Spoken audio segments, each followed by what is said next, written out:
Established in 1926, Route 66 covered nearly 2,500 miles from Chicago to Santa Monica, connecting the country before the advent of our sprawling interstate highway system.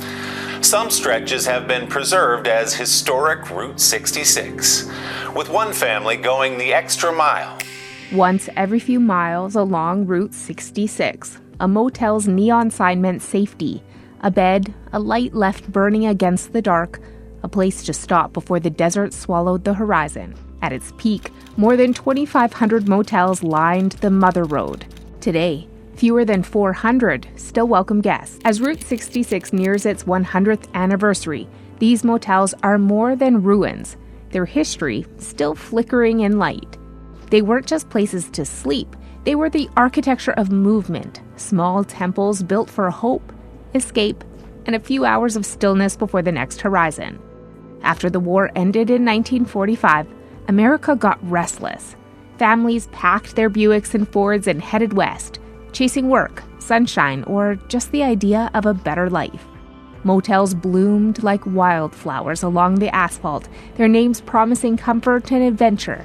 The Blue Swallow, the Luna Lodge, the Hilltop, the Wagon Wheel. Each offered something new for the time: a swimming pool, air conditioning, colored television. But what they really sold was belief, the dream that the open road belonged to everyone. Not every light, however, would stay on forever. In Tucumcari, New Mexico, the Blue Swallow Motel has watched the sun set over Route 66 for more than 80 years. Built in 1939, it was a pastel oasis. Pink stucco walls, a neon swallow with wings outstretched, and garages beside each room for travelers who wanted to park close to their dreams. In 1958, Lillian Redmond inherited the motel and made it her life's work. When travelers grew scarce, she refused to give up. If someone couldn't pay, she took chickens, tools, even homemade pies. She once said every guest deserved kindness because you never know what road brought them here. Her words outlived her. The Blue Swallow sign still glows every night, pink and blue reflecting off of the chrome bumpers and camera lenses, a soft heartbeat from another time.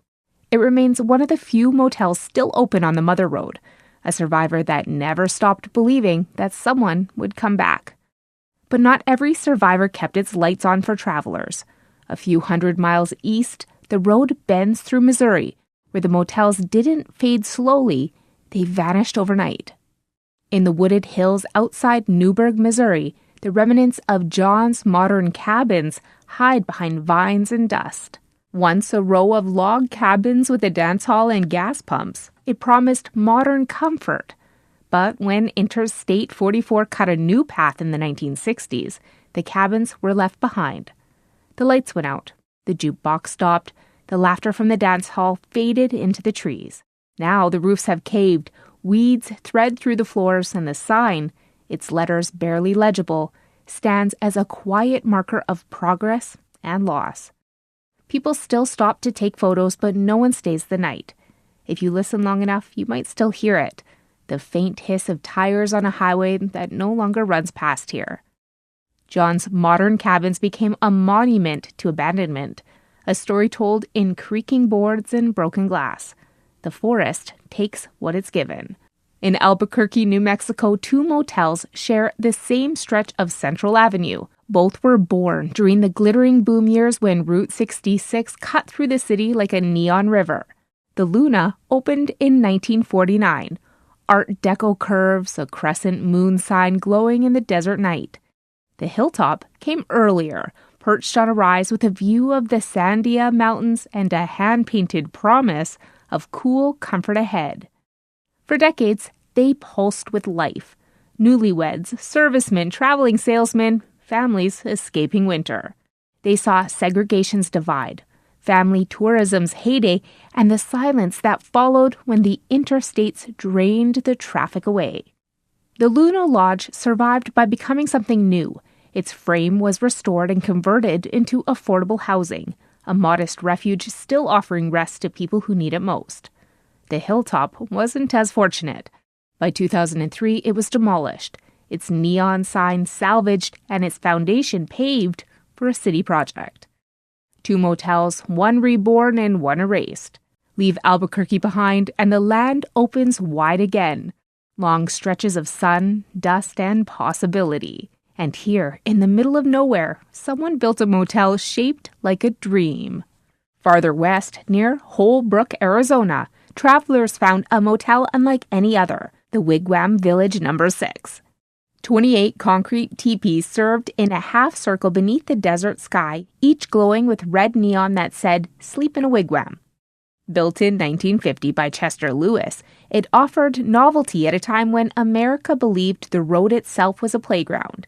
Families posed in front of their teepees, their Chevrolets and Dodges gleaming like campfires. For decades, the wigwam was dismissed as kitsch, a relic of roadside whimsy and cultural naivete. But nostalgia has a long memory. The motel was restored in the 1980s and again in the 2000s. Its teepees repainted, its neon revived.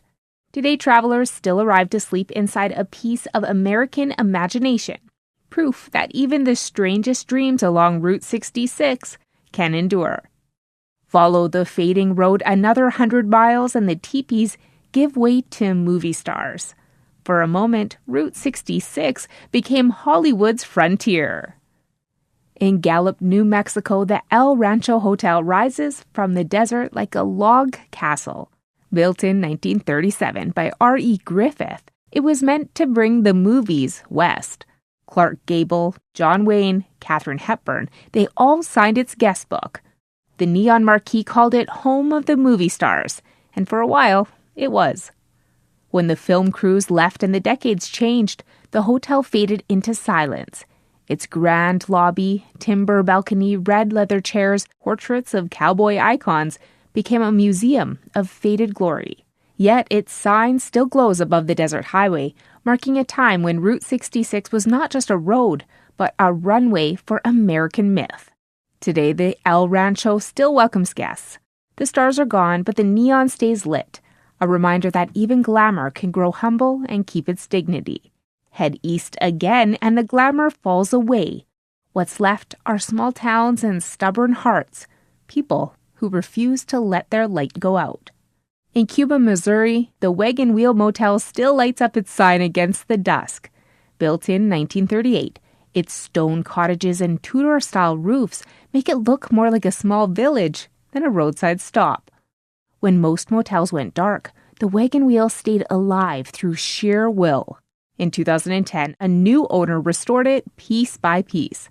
Original furniture, hand-laid rock walls, neon reborn. Today it stands as both museum and working inn, proof that history can still earn its keep if someone believes in it long enough. Where other signs flash ghosts, the Wagon Wheel still welcomes guests, offering the same small miracle of arrival it did 8 decades ago. Its light doesn't just survive, it keeps its promise. Every motel, open, ruined, or restored, carries the same echo.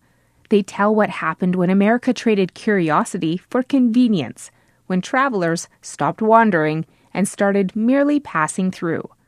The interstate didn't just change a map, it changed the rhythm of life. Today, digital maps and booking apps have replaced postcards and vacancy signs. The journey became efficient, but something human slipped away. The quiet ritual of stopping just because a light in the dark felt welcoming. On Route 66, every town once had a heartbeat. A diner, a garage, a kid sweeping a porch beneath a glowing sign. When the bypasses opened, the heartbeat went quiet almost overnight. What it left behind is something strangely beautiful. A living museum of motion and memory that refused to die. You can still feel it, the hum of an air conditioner through thin walls, the smell of chlorine from a motel pool, the flicker of neon across a traveler's face. These motels aren't relics, they're mirrors, reflecting who we were when we thought the open road could fix anything. And maybe that's why we keep returning, to remember not just the journey, but the feeling of being on our way. The highway is quiet now. Somewhere a sign still buzzes in the dark, its neon heartbeat refusing to die. If you drive the old road at night, you might see it glowing through the dust, a whisper from the past saying, "You're not lost, you're just passing through." Because in the end, every road, even the forgotten ones, leads back to memory.